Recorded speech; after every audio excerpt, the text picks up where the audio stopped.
Sandra's cooking show. Today we're going to be making pasta. The first step is you're going to need to begin boiling a pot of water. So you're going to get some water.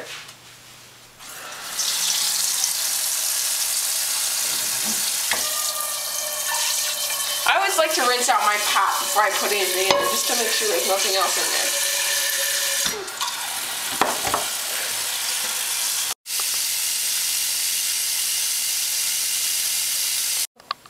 Now put it on your cooker. Start up the water, or the heat.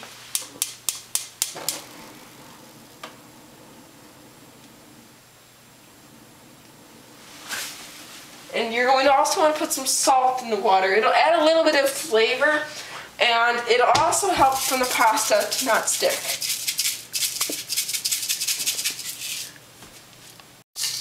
Okay, you're going to want to count out how many spaghetti strands you're going to want for dinner. So I think about 20 will be good for me. 1, 2,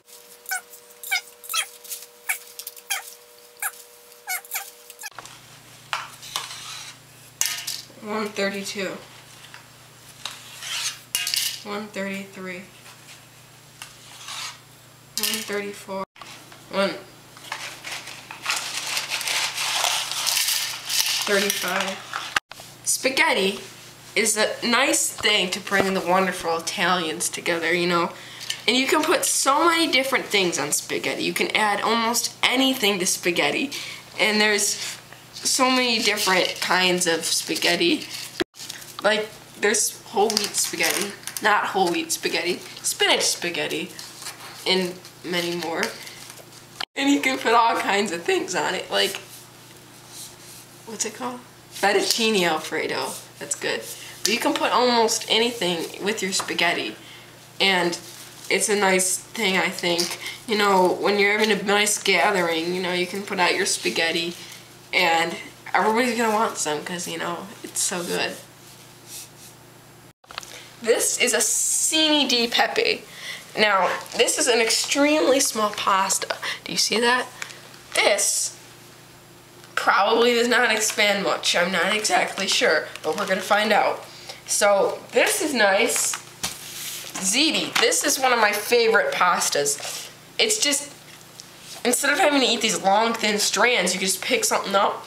And it's really nice and full, and I think that's why ziti is my favorite. Small shells are often used in, like, as another thing in, like, a dish. Like, you'll have a dish with some sort of sauce on it, and they'll put small shells in it. Farfallini, almost like little bow ties, is not eaten by itself either. It's often mixed in with other things, or maybe it's just soup or something, you know, you put wontons in there and you get the farfallini. Alright, moving on to Cecco. The water is starting to bubble. Now, while that water is continuing to boil, we're going to make some nice bread to go with this. Now, this isn't the stuff that my mom always used to go to Wegmans and get, that hard, crunchy stuff. This is the soft stuff. The reason was, that was Italian bread. This is French bread. So, a bit of a difference, but we're going to mix it together, the two European cultures, and make a wonderful dinner. So, you're going to need to get this open.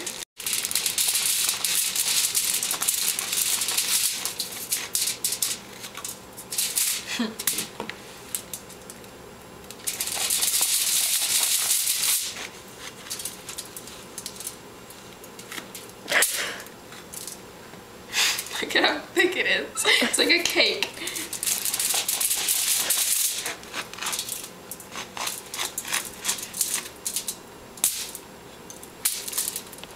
Okay, now you're gonna want to put a light spread of butter on the front and the back, and then we're going to apply Parmesan cheese so that it'll stick, and then put some garlic powder on.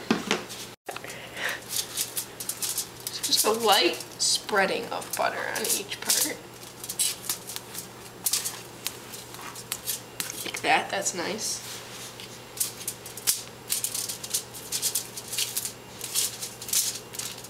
Now we're gonna put some Parm cheese on. Just a smidget of garlic now. Did it even... Now you're gonna turn the oven on to 300 degrees. Are you sure you don't want to go 350? Now we're gonna put some marinara sauce in it.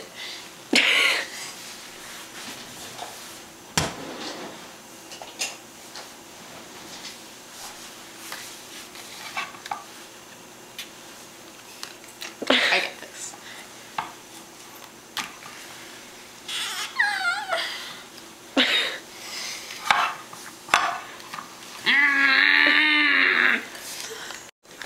Go.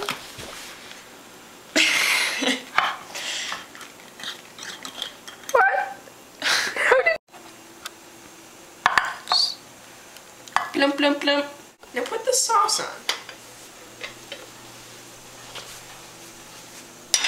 Now pasta is ready to go in.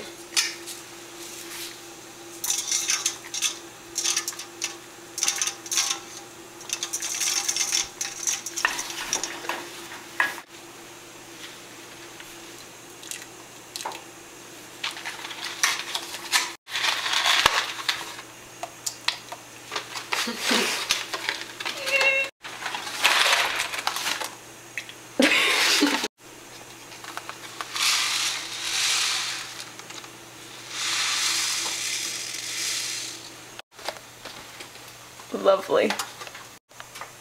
Oh, the pasta's bendy now. Just great.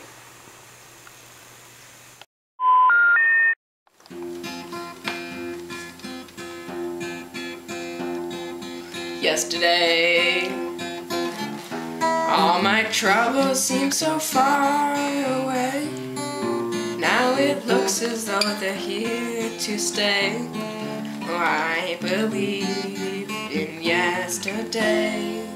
Suddenly,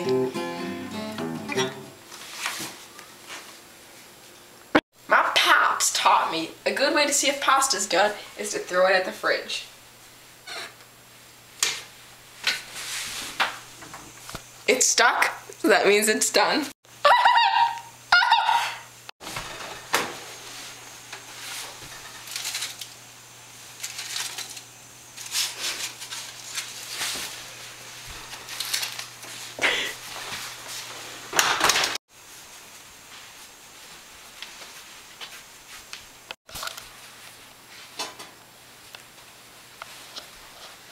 Mommy told me to put the sauce right in to moisten it.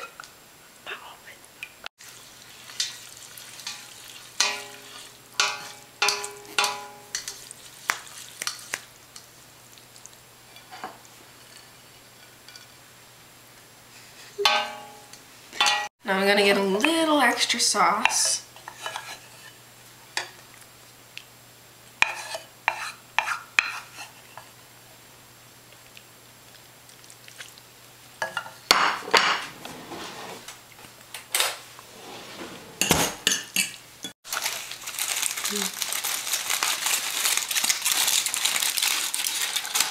Oh dear. Now,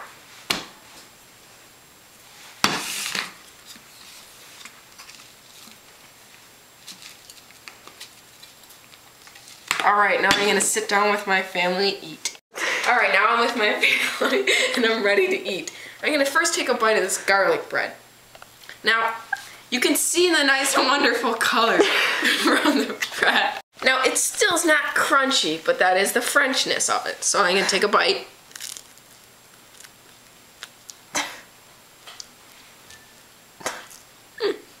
Very good. Now I'm gonna take a bite of my pastas.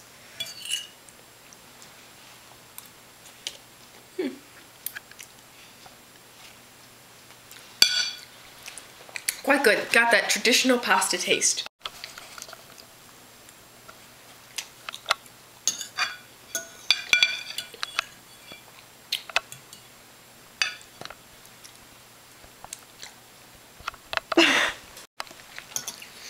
This is is a very nice dish.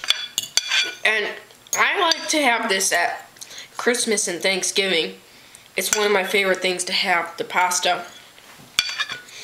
And it's very delicious. Alright, yeah, so this is a nice dish. It's, I don't know, it's just so good. I love pasta.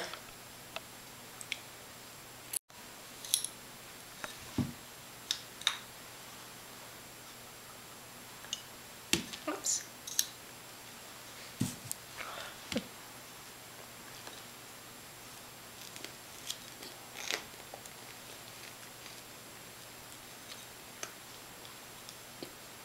Join us next time when we make apple pie.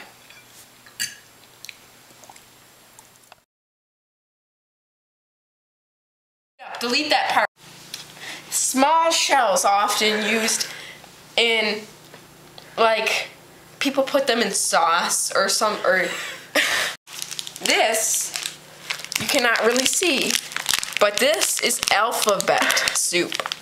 I like alphabet soup, and I remember when I was little, I used to pick up the letters and I would look at what I had before I ate it, and it's just funny how kids react to alphabet soup. And you can make it different ways, but the one way I always like to make it, it's good. Good.